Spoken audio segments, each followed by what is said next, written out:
영화나 드라마를 보면 과거 회상씬이 나옵니다. 어떻게 과거 회상씬으로 들어가나요? 주인공이 눈을 감으면 그때로 돌아간다든지, 아니면 어떤 사진이나 물건을 보면서 그 시절을 회상하면서 씬이 바뀝니다.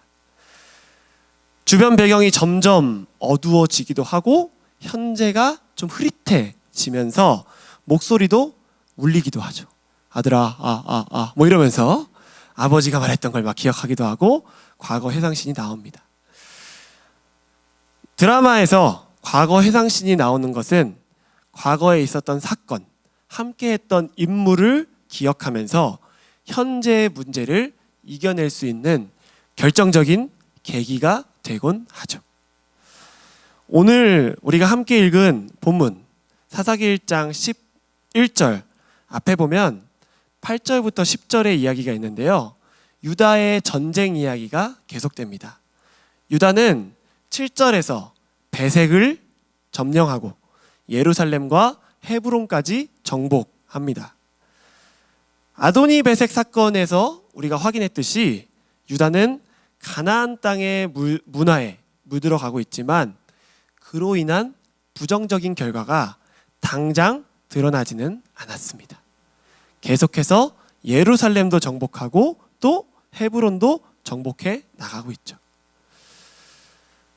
이스라엘의 타협적인 승리 이야기가 나오는 것이 사사기 1장입니다. 그런데 그 1장 중간 사이에 사사기 저자가 과거 회상신을 쑥 집어넣습니다. 그 과거 회상신이 오늘 우리가 읽은 11절부터 15절까지의 말씀, 온니엘과 악사의 이야기입니다. 오늘 본문은 여호수아 15장에서도 나오는 이야기인데요.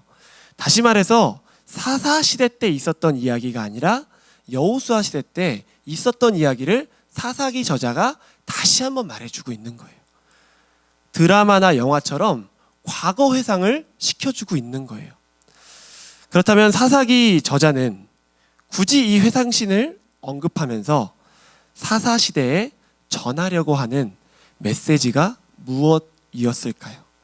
사사기 저자의 의도는 무엇일까요? 우리도 오늘 본문 속으로 들어가서 여호수아 시대로 같이 가보겠습니다. 사사기 1장 11절 다시 한번 한 목소리로 같이 읽겠습니다. 거기서 나아가서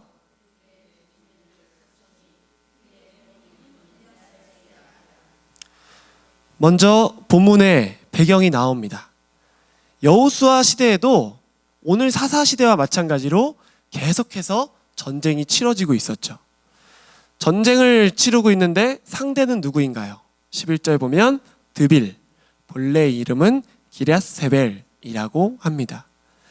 기랴세벨이라는 단어의 뜻은요, 책의 도시라는 의미를 갖고 있어요. 다시 말해서 그 성읍이 지략의 도시, 지혜의 도시였음을 우리는 알 수 있습니다. 그래서인지 지식이, 지혜가, 지략이 많은 땅이어서인지 그 기랴세벨은 정복하기가 만만치 않았던 지역인 것 같아요. 그 증거를 어디서 찾을 수 있냐면 회상신에 나오는 등장인물 갈렙의 전략을 통해서 우리는 확인할 수 있습니다. 12절 함께 읽겠습니다. 갈렙이 말하기를 기랴세벨을 쳐서 그것을 점령하는 자에게는 내 딸 악사를 아내로 주리라 하였더니, 갈렙은 기랴세벨을 점령한 이에게 딸 악사를 아내로 주겠다고 약속하죠. 딸을 전쟁의 승전물로 주겠다. 말 그대로 딸을 물건 취급하는 행위입니다. 지금 시대라면 수많은 사람들에게 욕먹을 행동이죠. 하지만 이 시대는 고대 시대입니다. 우리는 당시 사람들의 결혼에 대한 생각이 지금과 완전히 다르다는 것을 알고 이 본문을 봐야 합니다. 당시의 눈으로 성경을 읽는 것이 매우 중요합니다. 그 당시 결혼을 하기 위해서는 남자가 아내가 될 아내의 집에 엄청난 대금을 전달해야만 했습니다. 특별히 갈렙과 같이 명문 가정인 경우에는 더더욱 장가가기 위해서 더 큰 대금을 지불해야 했겠죠. 그런데 갈렙은 오늘 본문에서 딸의 결혼으로 자신이 얻게 될 그 엄청난 대금 대신에 가나안 정복을 선택한 것입니다. 가나안을 정복하면 내 딸 악사를 주겠다. 아무런 대가 없이, 아무런 지불 없이 내 딸을 아내로 주겠다. 갈렙이 왜 그랬을까요? 갈렙의 눈앞에 만만치 않은 적이 서 있습니다. 그 적을 무찌르기 위해서는 무엇보다 중요한 것은 병사들의 사기였어요. 누가 봐도 쉽지 않겠다. 이 전투는 어렵겠다 하는 마음이 들 때 병사들의 마음이 주눅든다면 그 전쟁은 너무나 치르기 힘든 전투가 될 것이었기 때문입니다. 그래서 갈렙은 병사들의 사기를 위해서 전투에 동기부여를 합니다. 갈렙은 승자를 이스라엘의 명가인 자신의 사위로 받아들이겠다고 약속하죠. 병사들은 그 갈렙의 이야기를 들으면서 무슨 생각했을까요? 아내를 얻기 위해서 반드시 싸워야겠다 하는 마음이 들었을 수도 있겠지만 한켠에 자신들의 리더가 얼마나 이 전투를 중요하게 생각하는지를 느낄 수 있었을 것입니다. 이 갈렙의 한마디는, 이 갈렙의 약속은 전쟁의 긍정적인 동기부여가 됩니다. 이렇게까지 해야만 했던 전쟁, 그것이 오늘 우리가 읽은 기랴세벨 전투였습니다. 보통의 전략으로는, 일반적인 방법으로는 이길 수 없었던 견고한 성, 지략의 성, 갈렙은 이렇게 특별한 방법을 사용하게 되는 거죠. 그 전투가 시작되는데요. 우리 13절 말씀 한 목소리로 읽겠습니다. 갈렙의 아우 그나스의 아들인 온니엘이 그것을 점령하였으므로 갈렙이 그의 딸 악사를 그에게 아내로 주었더라. 아멘. 갈렙의 지혜로 그 견고한 성 기랴세벨을 점령하는 사람이 등장합니다. 갈렙의 아우 그나스의 아들 온니엘이죠. 여기서 우리는 오늘의 시대로 성경을 그냥 읽는다면 또 다른 문제 제기를 할 수 있어요. 아니 어떻게 가족끼리 결혼을 할 수 있냐? 가족끼리 결혼한다는 것 자체가 문제 아니냐 하고 의문을, 문제를 제기할 수 있습니다. 다시 우리는 당시 결혼관으로 성서를 봐야 합니다. 고대 시대에는 혈통을 지키기 위해, 신앙을 지키기 위해 가족 간의 결혼이 용납되었던 시대였습니다. 구약 성경에는 오늘날 시대적 관점이나 또 신앙적인 관점으로 볼 때 옳지 않은 관습이 종종 나오는데요. 일부 다처제나 또 노예제도 등 오늘을 살아가는 우리가 볼 때 이것이 어떻게 성경에 있을 수 있나, 하나님이 어떻게 이런 제도를 허용하실 수 있나 싶은 모습이 나오기도 하죠. 성경을 읽을 때 반드시 그 배경을 이해하고 읽어야 하는 이유가 여기에 있습니다. 그냥 앞뒤 맥락 다 제하고 어떤 배경에서 말하는지 알지 못한 채 문장 그대로 오늘 시대로 우리가 말씀을 보면 자칫 하나님에 대해서도 오해할 수 있기 때문입니다. 만약 갈렙이 사용했던 이 방법을 오늘날도 사용한다면 그것은 지혜가 아니라 당연히 악행입니다. 약속대로 갈렙은 전쟁에 승리한 온니엘에게 자신의 딸 악사를 시집 보내죠. 갈렙이 약속을 정말 철저하게 지켰다, 그것을 강조하기 위해서 우리가 함께 읽었던 12절과 13절은 똑같은 단어와 어순을 사용해서 이 사건을 설명합니다. 12절에 보면은 그것을 점령하는 자에게는 내 딸 악사를 아내로 주리라 하였더니 라고 말하고 13절을 보면 그것을 점령하였으므로 갈렙이 그의 딸 악사를 그에게 아내를 주었더라. 갈렙이 그 약속을 분명하게 말했고 그 약속 그대로 철저하게 지켰음을 강조하는 것이 오늘 본문에 나와 있는 단어와 어순을 통해서도 우리는 확인할 수 있습니다. 만약 본문이 여기서 끝났다면 이 사건은 굳이 사사기에는 기록되지 않았을 텐데요. 오늘 이야기를 통해서 여호수아서는 갈렙의 리더십, 갈렙의 지혜를 강조했다면 오늘 우리가 본 사사기는 악사라는 여성을 강조합니다. 악사는 어떤 사람입니까? 갈렙의 미래 세대라고 할 수 있죠. 여호수아 다음은 사사시대, 갈렙 다음은 악사였습니다. 사사기는 악사가 어떤 모습으로 이 시대를 살아왔는지를 보여주기 위해서 다시 한번 이 악사 이야기를 재조명하고 있는 것인데요. 우리 14절과 15절 악사 이야기를 함께 읽겠습니다. 악사가 출가할 때에 그에게 청하여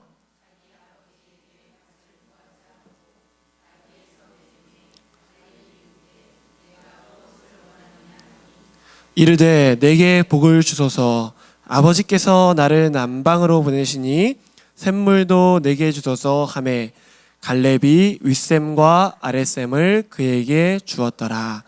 아멘.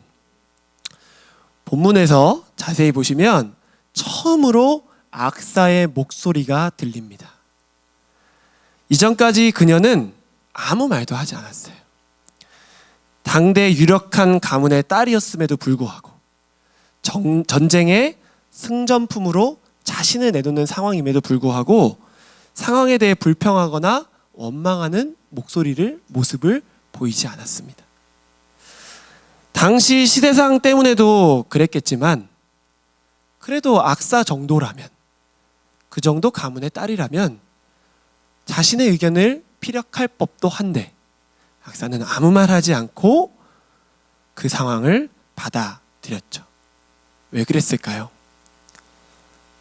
아버지 갈렙이 이 전쟁을 중요하게 생각하듯이 그의 딸 악사 역시 이 전쟁이 얼마나 중요했는지를 알고 있었던 것입니다.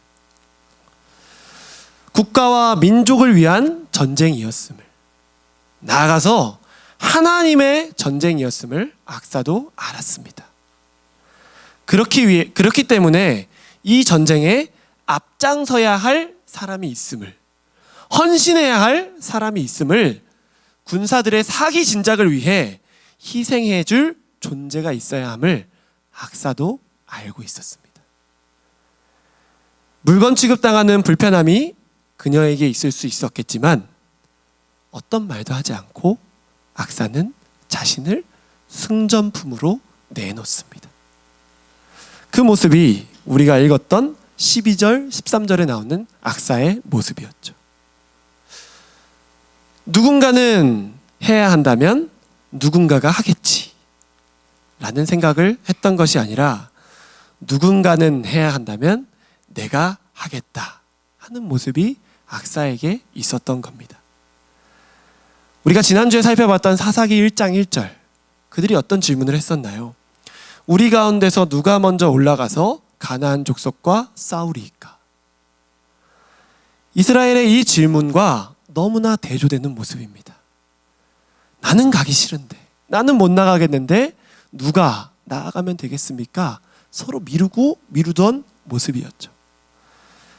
그런데 오늘 갈렙의 미래 세대였던 악사는 아버지 갈렙이 헤브론 점령에 앞장섰듯이 자신을 승전물로 앞장서 설 수 있는 희생적이고 헌신적인 여인이었습니다.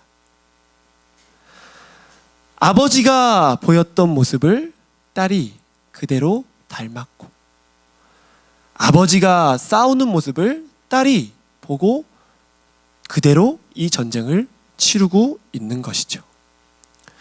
또한 그때가 말하지 않아야 할 때, 묵묵히 그 자리를 지켜야 할 때임을 악사가 알았습니다.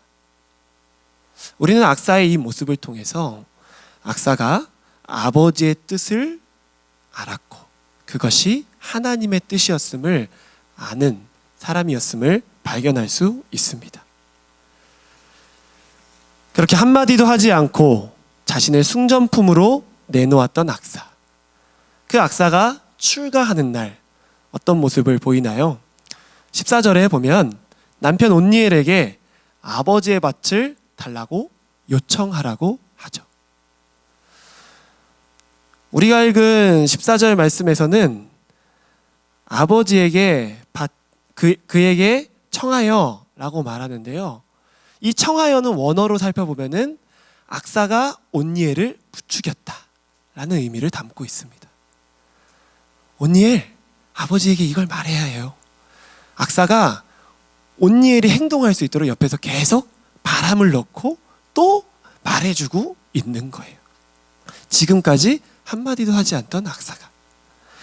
또한 아버지 갈렙을 만나니까 집을 떠나기 위해 탔던 나귀에서 갑자기 뛰어내립니다. 구약시대에 나귀에서 내리는 행위는 상대방에 대한 존경과 경의를 나타내고 있는데요. 아버지 갈렙이 악사가 훌쩍 뛰어내리는 모습을 보고서 악사에게 집중하게 됩니다. 무슨 일이지? 나에게 할 말이 있나? 그리고 이렇게 묻죠. 내가 무엇을 원하느냐 하니. 원어로 살펴보면 갈렙은 이렇게 물어봐요. 무슨 일이냐? 지금 무슨 일이 발생했니? 지금 무엇을 말하고 싶니? 갈렙이 악사에게 그렇게 묻습니다. 이전까지 보여주지 않았던 적극적인 모습, 이전까지 보여주지 않았던 말하려는 모습이 악사에게 보였기 때문이죠. 악사가 무엇을 요구하나요? 15절에 보면 내게 복을 주소서라고 말해요. 그러면서 이렇게 요구하죠. 악사는 아버지께 샘물도 내게 주소서라고 말합니다. 그녀가 샘물을 요구했던 이유가 무엇입니까? 바로 앞에 보면 아버지께서 나를 남방으로 보내시니 라고 말해요. 이 남방, 악사를 보낸 남방 지역은요, 이스라엘 남쪽 지역 네게부 지역을 의미합니다. 남쪽 지역은요, 굉장히 척박한 땅, 사막과 같은 땅이었어요. 다시 말해서 그 지역은 땅만 있다고 살 수 있는 지역은 아니었습니다. 악사는 그걸 내다본 거예요. 아버지가 미처 놓치고 말하지 않았던 부분을 악사가 깨닫고 나귀에서 훌쩍 뛰어내린 겁니다. 아버지, 그 땅으로 우리를 보내시면 그 땅에서 먹고 살 수 있는 밭도 주시고 샘물도 주셔야 되지 않겠습니까? 샘물이 있어야 우리가 생명을 이어가고 정착할 수 있지 않겠습니까? 지금까지 한마디도 하지 않았던 악사는 자신이 말해야 할 때를 알고 용기 있게 나귀에서 뛰어내려서 아버지에게 말을 합니다. 12절부터 13절까지 내 역할이 무엇인가? 지금 말을 해야 될 때인가? 하지 말아야 될 때인가? 악사는 침묵해야 될 때임을 알고 그 말을 하지 않았다면 14절부터 15절에서 남편과 아버지가 놓친 부분을 깨닫고 적극적으로 지혜롭게 말하는 모습을 보여주고 있습니다. 갈렙은 이 악사의 요청에 땅과 함께 윗셈과 아랫셈을 악사의 가정에게 허락해 주죠. 오늘 본문의 스토리인데요. 사사기 저자가 이미 여호수아서에 기록된 이 이야기를 반복적으로 기록하고 있는 이유가 무엇일까요? 저자의 의도는 무엇일까요? 다시 한번 말씀드리지만 사사기 1장은 이 악사 이야기를 제외하면 나머지 모든 전쟁사가 이스라엘의 타협적인 승리 이야기입니다. 이스라엘은 온전한 순종과 믿음이 아닌 가나안 땅의 상황과 환경에 적절하게 타협하면서 정복하는 절반의 제자도 아니 불순종의 모습을 보여줍니다. 악사의 이야기는 주변에 나오고 있는 타협적인 이야기와 대조를 이루면서 오늘 본문에 나타나 있는, 지금 기록하고 있는 사사 시대를 평가하는 이상적인 기준으로 제시되고 있는 것입니다. 하나님의 전쟁은 지금 너희가 싸우는 것처럼 적당히 타협하고 적당히 문화대로 행하고 그리고 그 가나안 족속이 원하는 대로 행하는 것이 아니라 악사와 같이 하나님만을 의지하고 하나님 뜻대로 헌신하고 희생하며 순종할 때 완벽하게 승리할 수 있는 전쟁임을 사사기의 저자는 보여주고 있는 것이죠.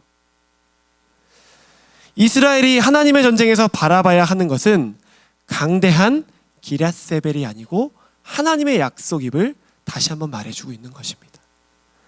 또한 그 뜻을 이루기 위해서 묵묵하게 희생하고 헌신할 때와 적극적으로 행동할 때 승리케 하시는 하나님을 다시 한번 보여주고 있는 것입니다.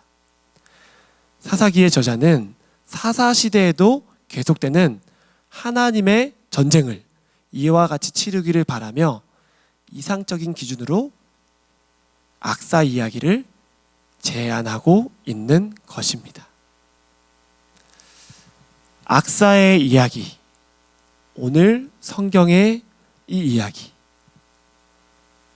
사사기를 읽는 오늘을 살아가는 우리에게도 사사기 저자는 신앙의 기준이 있는지를 물어보고 있습니다. 사사시대 전쟁의 기준이 악사가 행했던 모습으로 제시한다면 오늘 우리가 살아가는 이 시대, 우리가 살아가는 모습 가운데 신앙의 기준이 있는지를 물어보고 있는 것이죠. 강대한 적이 눈앞에 있지만 말씀을 믿고 묵묵히 희생하고 헌신했던 시간이 있었는지, 그 믿음을 통해 하나님이 승리케 하신 시간이 있었는지를 우리에게 묻고 있습니다. 그리고 그 승리 이후에 원하는 것보다 더 큰 것을 더하시는 하나님을 경험했던 경험이 있는지 사사기 저자는 오늘을 살아가는 우리에게도 묻고 있습니다. 동일한 전쟁 같은 삶을 살아가면서 동일한 어려움을 맞닥뜨리면서 우리가 이전에 승리했던 그 경험을 기준 삼아서 신앙으로 싸워 나가기를 결단하고 있는지, 아니면 그땐 그랬지, 지금은 그 기준으로 싸우기는 힘든데 라고 말하며 우리의 기준이 점점 낮아지고 있지는 않은지 사사기 저자는 우리의 신앙의 기준을 다시 한번 묻고 있습니다.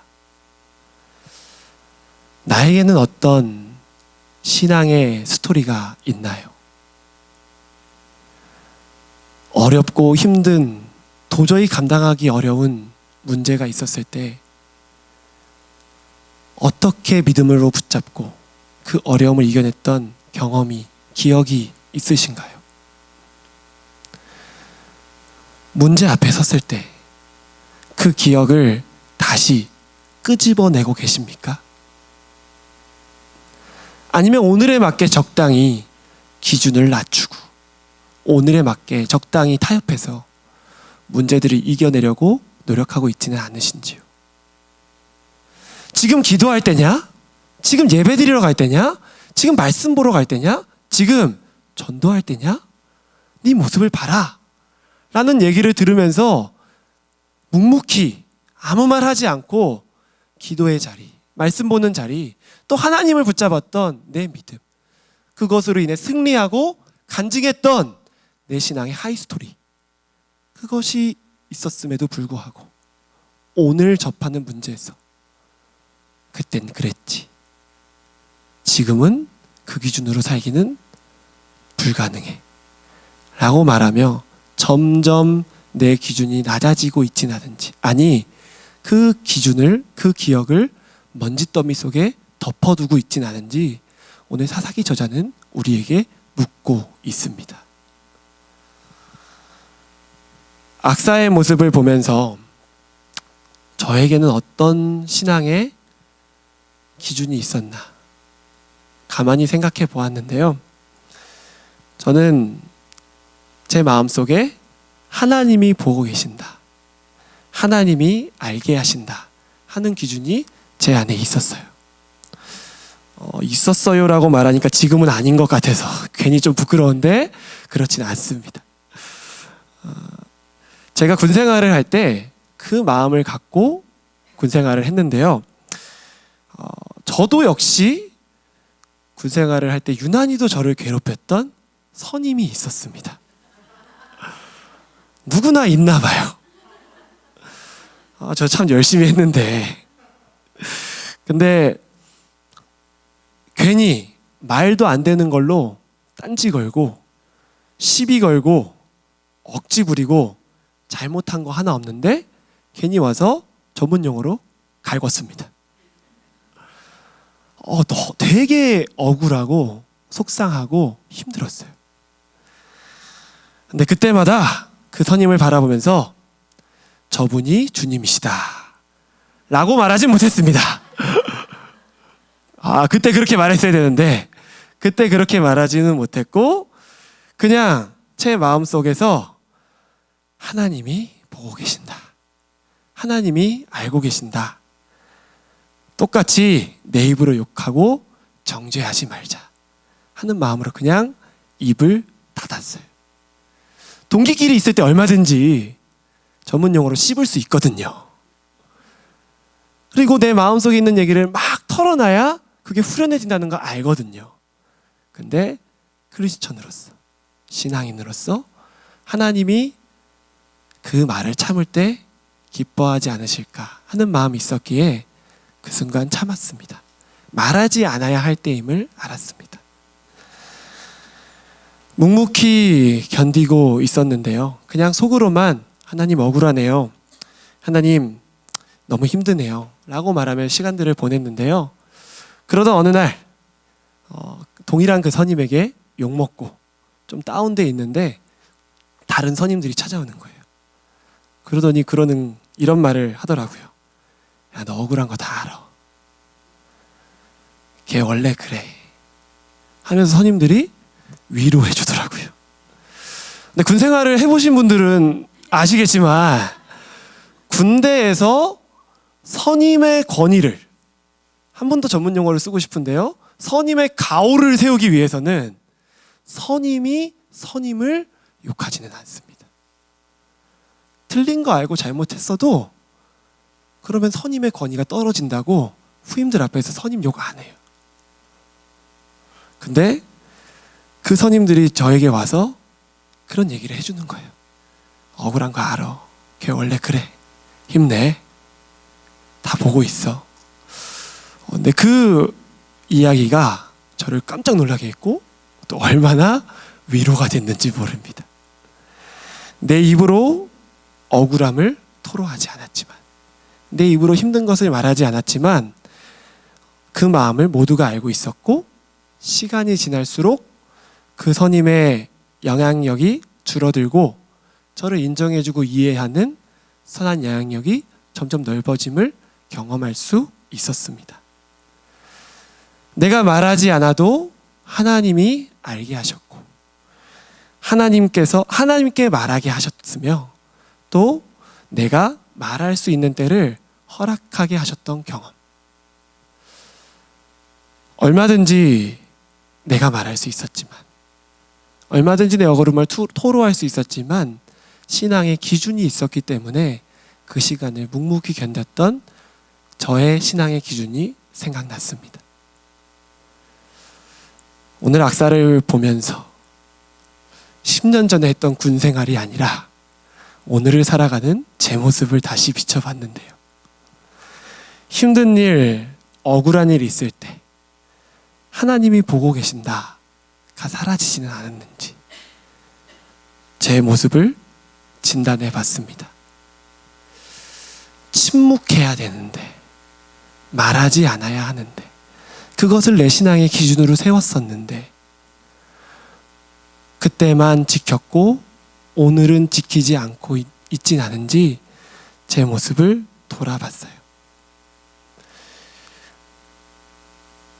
정작 말해야 하는 하나님께는 침묵하고 있지는 않은지, 기도의 자리에 나가서 마음껏 쏟아내야 되는데 그렇지는 않고 사람들에게만 내 억울함을 말하고 있지는 않은지 저의 모습을 돌아봤습니다. 어떤 신앙의 기준이 있으신가요? 그 신앙의 기준을 지키시면서 어떻게 승리하셨던 경험이 있으십니까? 오늘 문제 앞에서는 어떤 기준으로 인생이라는 전쟁을 싸우고 계신가요? 오늘 본문을 보면서 악사의 모습을 역으로 한번 생각해 봤습니다. 만약 악사가 아버지 갈렙에게 샘물만 먼저 요구했다면 어땠을까? 만약 악사가 아버지가 자신을 승전품으로 내놓으려고 할 때 불평하고 원망하는 모습만 보였다면 어땠을까? 정작 구해야 할 때 용기가 없어서 침묵하고 있었다면 악사는 네게부 지역에서 샘물을 얻을 수 있었을까? 이 모습을 가만히 비춰보면서 오늘 제 모습을 돌아보았습니다. 하나님의 뜻을 알고 하나님의 뜻대로 행하지도 않은 채 무언가를 요구하고 있지는 않은지, 하나님이 말씀하셨음에도 불구하고 내 마음에 있는 불평과 원망부터 쏟아내고 있지는 않은지, 그러면서 나름대로 말씀대로 나 살아가고 있다고, 나 순종하고 있다고 하나님께 따지듯이 내 모습을 보이고는 있지 않은지, 오늘 이 이야기를 통해서 오늘을 살아가는 저의 모습을 진단해 보았습니다. 이스라엘 백성처럼 우리도 여전히 가나안 백성과 싸우고 있습니다. 어떤 기준으로 가나안과, 내 삶의 가나안과 전쟁하고 계신가요? 가정을 돌봐야 해서, 자녀 때문에, 직장에서 인정받기 위해서, 잘 먹고 잘 살기 위해서 지금 사는 환경에 잘 타협하는 방법을 배우고 있지는 않으십니까? 오늘 우리의 모습에 하나님이 내 신앙의 기준을 끄집어서 보여주신다면 어떤 모습을 보여주실까요?